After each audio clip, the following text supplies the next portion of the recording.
Уважаемый Садыр Нургужоевич, меня зовут Шевцова Наталья, мать 3 детей, гражданка Кыргызстана. Обращаюсь к вам как гаранту Конституции Кыргызстана за помощью.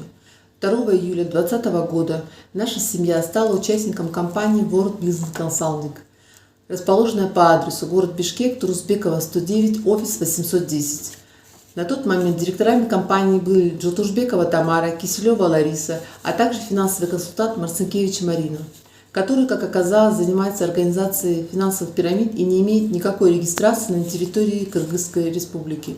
Наша семья, будучи введенной в заблуждение, внесла в компанию 80 тысяч и 5 тысяч долларов США.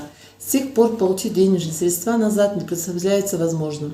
Под различными предлогами сотрудники компании, директор Киселева Лариса и финансовый консультант Марцинкевич Марина оттягивают срок возврата денег.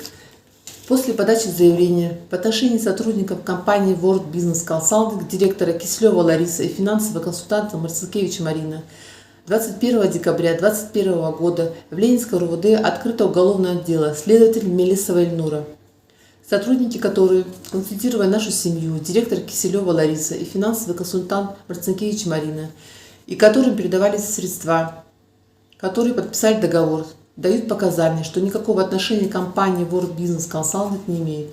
В настоящее время компания World Business Consulting продолжает свою деятельность на территории Кыргызской республики.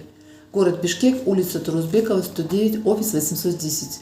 Прошу вас взять на контроль расследование нашего уголовного дела. С уважением, Шевцова Наталья.